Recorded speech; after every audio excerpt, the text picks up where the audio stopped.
And so to prevent kids from going down the wrong road, how would you suggest parents kind of instill like kind of a healthy biblical understanding of human sexuality in their kids? Yeah, we got to have lots of conversations like this, and especially as they get older. So when they're younger, we want to talk up marriage and sex. That marriage and sex, they're linked together, they belong together. We want to talk in this day and age. We want to talk about male and female and how good and wonderful it is to be a boy, how good and wonderful it is to be a girl, how boys and girls are alike, but they're different. One of the things we did at our table when our kids were little, I remember one night just saying, "Hey, what's something that's awesome about dad that mom doesn't have? And what's something awesome about mom that dad doesn't have?" So, like they're talking about my scruff. And so we can go from there, and yeah, like one of my kids is like, "I love dad's scruff because I love putting my face next to his." And other kids are like, "I hate his scruff for that. It hurts. It hurts." I'm like, right. But what is my scruff? What does that tell you about what God is like? Oh, there's a part of God that's maybe a little rougher, that has a strength to him that wants to, throw you up in the air and then catch you. Right. And then what about mom? Like, well, and we could talk about, breastfeeding or mom's tenderness or her. And my wife is an incredible leader. So we get into some categories there where we certainly cross what would maybe be stereotypical gender lines. But we just want to begin like pumping our kids' creativity, their thoughtfulness about like how good it is to be a boy or girl. As they get older, we have to have honest, kind of transparent conversations about the reality that we're living in and how that. And actually, that happens when our kids are younger too. But in our family, we do a lot of conversations around media, music, movies, shows. We're looking for what's the counterfeit and what's the real. What's the real that's kind of mixed in with the counterfeit there? And I'll tell you, Jason, I've had conversations with my kids where I'm like angry about what we're watching, and they're pulling out some things in it that I'm like, I didn't see that. That was beautiful. I'll give you an example. And this was a sad example for me. It was a really hard conversation. Watching one of the shows we love, and in it there's a teen couple that gets pregnant, and the girl decides she's going to have an abortion, and so they go to Planned Parenthood, or the Hollywood version of Planned Parenthood, and the scene was done beautifully. I've got to be honest. They're in the waiting room. There's music. There was no dialogue. It was music. Close-ups of the kids' faces. Over the desk, and I don't know if this was real or not. I don't know if Planned Parenthood has it, but over the desk of this waiting room, it says something to the effect of, I can't remember what it was, but something like, we're here for you no matter what, something like that. Mm-hmm. And, but I don't even see that. All I see is I'm like, they're making this place look out to be like it's this beautiful environment. Like so I pause the show. I pause it while they're showing that picture above the screen. And I'm just like, kids, this organization is evil. Like this is fiction. You can't trust this. Well, that opened up all sorts of conversations with my kids, where my kids were talking to me about conversations they're having at school, including where they're feeling blindsided. Mom, Dad, you didn't tell us the good things that Planned Parenthood does. And I'm like, good things? What good things? But they're sharing what they're hearing at school from their friends about some things. And I'm like, okay, I'm taking that deep breath.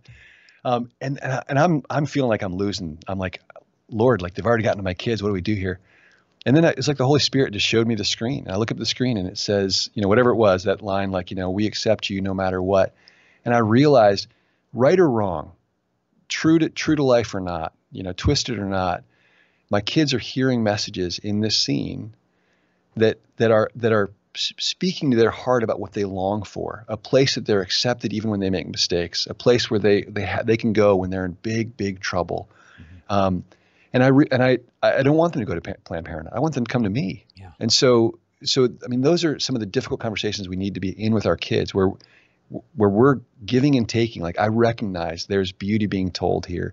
Let's parse out, let's pull some weeds out of this, because I think that this isn't the whole truth.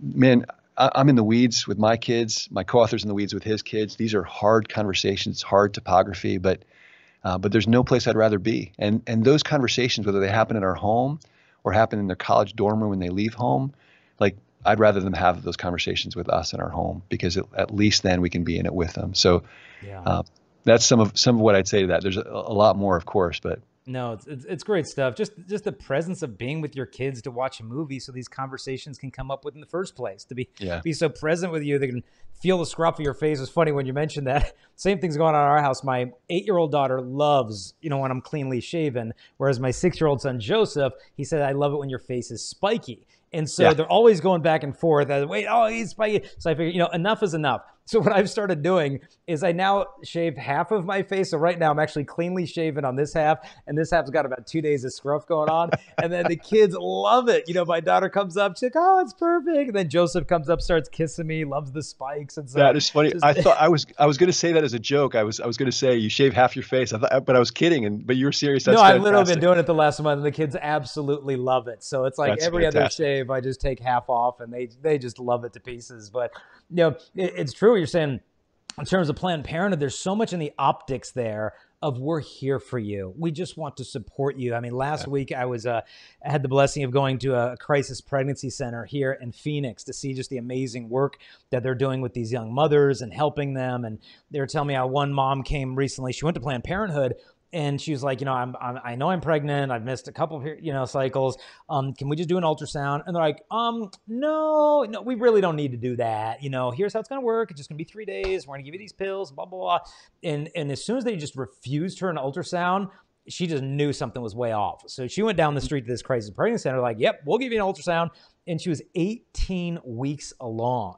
Wow. And once she saw the image of her baby, I mean, she just broke down to know that she was like in the mouth of the wolf, so to speak, and she was able to get out before it snapped down. And just the sheer horror that she was so close to taking that life. And when I was there, they had a beautiful chapel, and in it, they had this beautiful picture of Mary pregnant with Jesus. And it was kind of tattered and didn't look real great. And they said, the story behind this? They said down the street used to be a Planned Parenthood that closed down.